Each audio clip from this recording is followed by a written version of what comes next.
So I'm going to build a pizza oven. I don't really know what I'm doing, but I'm going to learn by doing, and I'm building it out of cob. First thing I need to do is dig for some clay. Wonderful, you've just hit clay. Yes, clay!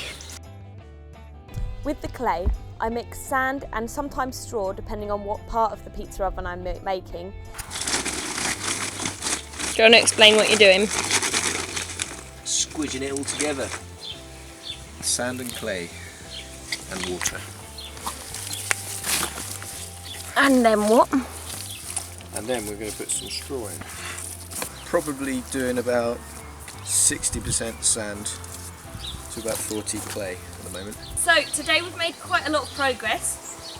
We already had these paving slabs, so we've just done them in a square. I went and bought these bricks for I think £14. There's 12 bricks there, and we filled it up with some rubble that we found lying around, and there's another paving slab on top. We've been experimenting with our cob, and we have applied the first batch. So we're now just making the second batch. So here is our first attempt at a base point for the pizza oven. We're going to leave it to dry overnight.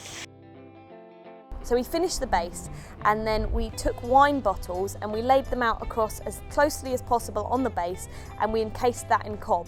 I'm not entirely sure why you do this, but everybody that I saw building cob ovens was doing it. And you're supposed to do it so that the air bubbles trapped by the bottles get really hot when the oven is burning. Disaster has struck. The tile is cracked. I bought some fire concrete and I attached the base, and I used the concrete in the crack to hold the whole brick together. Then I found that the heavens opened up and it started raining cats and dogs. So I spent the rest of the day building the door. I built it out of an old sleeper from a railway. Then we spent the rest of the day making cob. It was raining so bad that I didn't end up adding any water to the mix. And I think it was probably still too wet. So we've got our door, and I am now creating the sand dome. Unfortunately, I haven't got much time, and I've realised I don't have enough sand. So I am filling it up with clods of dirt from the top layer of silt that we dug up. And then I'm covering it with sand from there, and fingers crossed it'll work. The sand kept falling down with the tall door, so I got rid of half of it. And now I'm just putting on the paper, which will be the barrier between the cob and the sand, so that when you take the sand out, the paper should stick to the inside of the cob, and then you can burn it off later, basically. We got ants because I used sods of mud inside my sand dome, and unfortunately, because it was raining so much, that cob got incredibly wet, which led to it being really cracked when I came back to it. Because of all the cracks, I made some cobworms and I filled in all the cracks as best as I could. Because it was dry, you could go quite hard in with it, and it doesn't actually seem to have made any difference. The cobworms attached nicely. Obviously I wet it down. Then obviously I added a much thicker layer, which was the cob with the sand and the straw. I'd started at the top because I thought it would be easier, and it did prove to be. And that day I managed to finish all the way down to the base. So the most amazing thing just happened. I went to go and dig some more clay from my hole, and there was a teeny tiny frog in there. So I took the frog and I let him go on the grass. That's one of the most magical things about building with cob, that you get to find all sorts of weird and wonderful animals.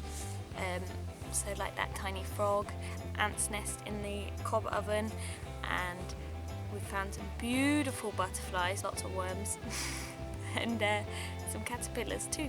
All I needed to do was neaten up the bottom, and the cob oven was done. And all there was left was to dig out the central part of the cob oven. So I am very pleased to say I just took out the middle of the filling sand of the pizza oven, and it hasn't collapsed. So let's just see the inside of my pizza oven. Check out that chasm. So it's now been left to dry. Very soon we're going to have our first fire up to see if it lasts, and then we're going to have a pizza party not long after, and I'll be sure to make an update video to let you know how that goes. And at the very end of the summer I plan to lime render the entire cob oven. I'm not going to do that till we finish doing our first summer's pizza parties though, because lime is toxic and it takes about a year to dry, so then it can dry over the winter, and once it is dried it will protect the cob oven from the elements. Bye! Oh, and click here to subscribe so that when we do the pizza party video you can see that, and click here for another video. Bye!